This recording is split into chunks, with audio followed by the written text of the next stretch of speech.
আসসালামু আলাইকুম। এই ভিডিওতে আমরা দেখব জাভাস্ক্রিপ্ট ডমের চেকবক্স কিভাবে আমরা সিলেক্ট করতে পারি এবং এইটার ভ্যালুটা কিভাবে আমরা আমাদের ব্রাউজারে শো করাইতে পারি।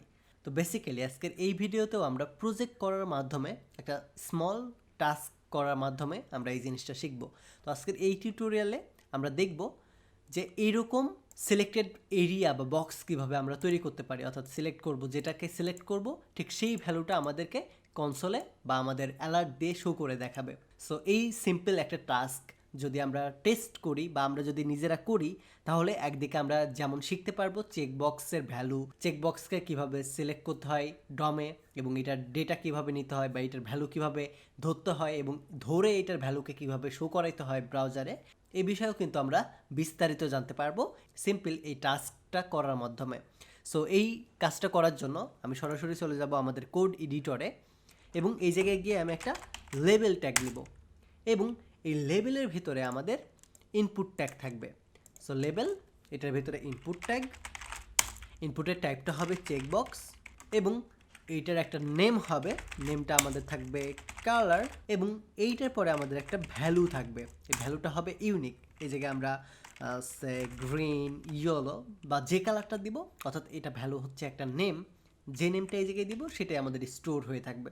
অ্যান্ড আমরা চাইলে স্পেসিফিকভাবে একটাকে সিলেক্ট করার জন্য আইডি ক্রিয়েট করতে পারি, বাট আমি ইনপুটকে ধরে, ইনপুটের টাইপ চেকবক্সকে ধরে সরাসরি এটাকে সিলেক্ট করব, অথবা ইনপুটের যে নেম অ্যাট্রিবিউটটা আছে এই নেম অ্যাট্রিবিউটকে সিলেক্ট করার মাধ্যমে এই ইনপুট ট্যাগকে ধরবো।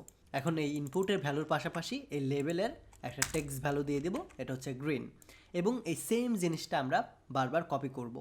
সে লেভেল 1, লেভেল 2, লেভেল 3, লেভেল 4 এবং এই জায়গায় আমরা পরিবর্তন করে দেব। আমাদের নেমটা সেম থাকবে, টাইপটাও সেম থাকবে, জাস্ট ভ্যালুটা পরিবর্তন হবে সেকেন্ডটা থেকে।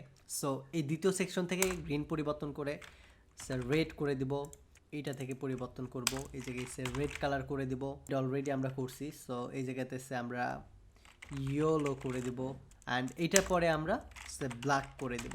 That's it. এই কয়েকটা জিনিস আমি জাস্ট সিলেক্ট করলাম এবং এইটার পরে আমি একটা বাটন ক্রিয়েট করব। এই বাটনের ভিতরে মূলত লিখব যে select your colour. That's it.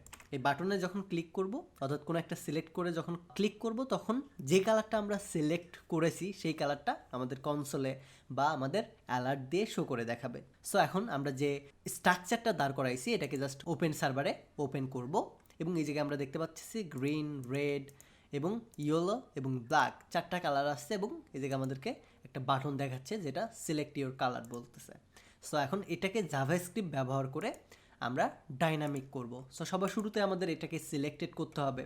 So এটার জন্য আমরা সবার শুরুতে বাটনকে সিলেক্ট করব। এই বাটনকে সিলেক্ট করার জন্য আমি একটা আইডি ক্রিয়েট করব, সে আইডি দিব BTN। সো এই জায়গায় গিয়ে কনস্ট্যান্স কল করব BTN is equal document dot query selector and এই জায়গায় গিয়ে আমাদের BTN যেহেতু আইডি, এটার জন্য হ্যাশ দিয়ে BTN এর নামটা কল করে দেব। সো এখন আমরা ইনপুটকে সিলেক্ট করব, হয় টাইপ ধরে অথবা নেম ধরে। ধরেন আমাদের একটা ওয়েবসাইটে অসংখ্য ইনপুট ট্যাগ থাকতে পারে, তাহলে যদি শুধুমাত্র আমরা ট্যাগকে কল করি তাহলে এটা সমস্যা হবে না, সবগুলো ইনপুট ট্যাগে এই সেম জিনিসটা বা সেম ফাংশনটা অ্যাপ্লাই হয়ে যাবে।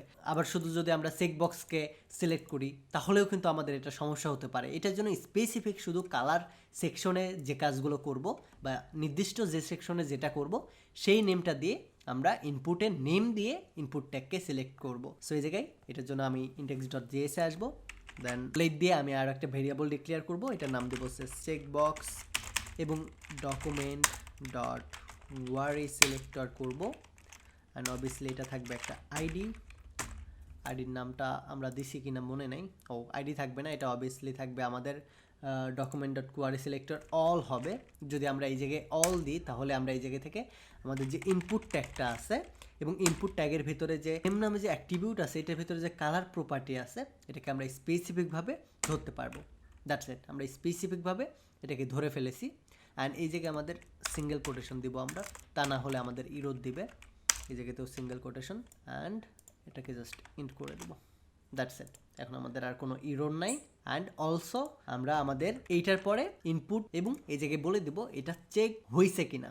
জাস্ট এই লাইনটা করে আমি এই চেকবক্স নামে যে ভেরিয়েবলটা ডিক্লেয়ার করেছি এটার ভিতরে রেখে দেব বা স্টোর করে রাখবো। এখন আমরা এই ফাংশনালিটিটা করব, যখন আমরা বাটনে ক্লিক করব তখন আমাদের যে এই যে ভ্যালুগুলো আছে সেই ভ্যালুগুলো শো করবে। সো এই জিনিসটা আমরা অনেকভাবে করতে পারবো। আমরা শুরুতে একটা এমটি অ্যারে ক্রিয়েট করে এটার ভেতরে ফর ইচ লুপ চালায়ে সেই ভ্যালুটাকে পুশ করে দিতে পারবো, অথবা আমরা অন্য কোনো স্টেটমেন্ট ব্যবহার করেও কিন্তু আমরা সেম কাজটা করতে পারবো। সো এই জায়গাতে আমি শুরুতে একটা ভেরিয়েবল ডিক্লেয়ার করতেছি সেলেট ভ্যালুস নামে, এবং ভ্যালুসটা থাকবে এমটি অ্যারে। সো এই জায়গায় আমরা পরবর্তীতে পুশ করব। সো কিভাবে অ্যারের ভেতরে এলিমেন্ট পুশ করতে হয় এই জিনিসগুলো কিন্তু আমরা ES6 শেখানোর সময় কিন্তু আমরা দেখিয়েছি আপনাদের। আপনার যদি মনে না থাকে তাহলে অবশ্যই দেখে আসবেন। সো এখন আমি আমার এই যে চেক বক্সটা আছে এটাকে কল করব, এবং এইটার ভিতরে আমি ফর ইচ মেথডকে কল করব, এবং এই জায়গায় বলবো আমাদেরকে একটা কল ব্যাক ফাংশন তৈরি করতে, এবং এই ফাংশনকে বলে দিব যে তুমি আমাদের যে ভ্যালুটা ক্রিয়েট হবে চেক বক্সের ভিতরে সেই ভ্যালুটাকে আমাদের এই অ্যারের ভিতরে পুশ করে দাও। সো এই জায়গায় কী ক্রিয়েট হবে? আমাদের values. So values dot push, কি পুশ হবে? সো এই জায়গায় আমাদের বলবো ভ্যালুস কি পুশ হবে আমাদের যে চেক বক্স আছে এই চেক বক্সের যে ভ্যালুটা আছে সেই ভ্যালুটা। So check box dot value, এই ভ্যালুটা আমাদের এই যে এমটি অ্যারেটা আছে এই অ্যারের ভিতরে পুশ করে দিব আমরা। সিম্পলি দ্যাটস ইট, এতটুকুই কাজ আমাদের। অ্যান্ড এটার পরে জাস্ট যখন আমরা এই ভ্যালু নামে যে অ্যারেটা আছে এমটি অ্যারে এর ভিতরে যখন আমরা এই ভ্যালুগুলো পুশ করে দেবো ইনপুটের, তখন আমাদের একটা অ্যালার্ট মেসেজ বা সামথিং কিছু একটা শো করবে। সো আমি শুরুতে আগে কনসোল ডট লগ দিচ্ছি, পরে অ্যালার্ট দিব।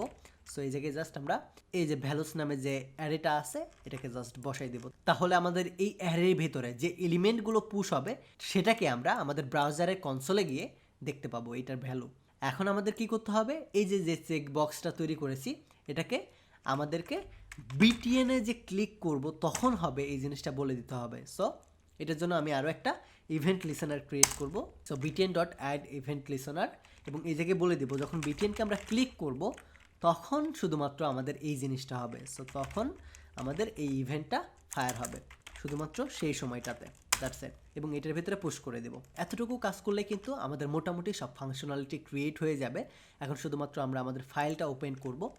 ওকে, তো এখন যদি আমি আমার রেজাল্টটা জানতে চাই, সে ইন্সপেক্টে যাব অ্যান্ড কনসোলে যাব, সে ব্ল্যাক সিলেক্ট করতেছি অ্যান্ড সিলেক্ট ইউর কালারে সিলেক্ট করতেছি। যদি ক্লিক করি দেখতে পাবো আমাদের এমটি অ্যারে দেখাচ্ছে। এটা দেখানোর কারণ কি? বিকজ আমরা এই বিটিনের ভিতরে যে ইভেন্ট হ্যান্ডেলারটা ক্রিয়েট করছি বা লিসেনারটা ক্রিয়েট করছি, আমাদের অবশ্যই এই দুইটা ভেরিয়েবলও এইটার ভিতরে নিতে হবে। তাই মিস্টেকলি আমি এই জায়গায় দিয়ে দিছি এবং আমরা লেট দিয়ে ডিক্লেয়ার করেছি। সো এটা যেহেতু ব্লক লেভেল, সো এটার জন্য আমরা বাইরে থেকে এটার অ্যাক্সেস পাবো না। সো এখন যদি আমি যাই রিফ্রেশ করি, সো এবার সিলেক্ট করতেছি, সিলেক্ট ইউর কালারে সিলেক্ট করতেছি, এবার দেখতে পাবো আমাদের ব্ল্যাক কালার দেখাচ্ছে। আমি সে ইয়েলো সিলেক্ট করতেছি, দেখেন ইয়েলো অ্যান্ড ব্ল্যাক দুইটা দেখাচ্ছে। সে গ্রিন অ্যান্ড রেড সিলেক্ট করতেছি, অর্থাৎ চারটাই সিলেক্ট করছি। এখন যদি আমি যাই দেখতে পাবেন গ্রিন, রেড, ইয়েলো, ব্ল্যাক চারটা কালারই আমাদেরকে সিলেক্ট করে দেখাচ্ছে। অ্যান্ড অবশ্যই আমরা যে ফরেস্ট তৈরি করেছি এই ফরেস্টের ভেতরে আমাদের একটা প্যারামিটার দিতে হবে। তো প্যারামিটার আকারে অবশ্যই ফরেস্টের ভেতরে আমাদের চেকবক্স এই যেটা এখানে ক্রিয়েট করেছি সেটাকে দিয়ে দিতে হবে, এবং এই প্যারামিটার থেকে মূলত এই চেকবক্সের ভ্যালুটা আমরা অ্যাক্সেস নিতে পারবো। ওকে, এখন যদি আমি যাই সে গ্রিন সিলেক্ট করতেছি, green colour, red, red colour, yellow, yellow colour, black, black colour, এভাবে আমরা সিলেক্ট করতে পারবো। তো এইভাবেই মূলত আমাদের চেকবক্স জিনিসটা জাভাস্ক্রিপ্টে এসে কাজ করে। তো এই ভিডিওটা এই পর্যন্তই থাকবে। এর পরের পার্টে আমরা সিলেক্ট বক্স নিয়ে আলোচনা করব। ধন্যবাদ, টেক এ রিস্ক।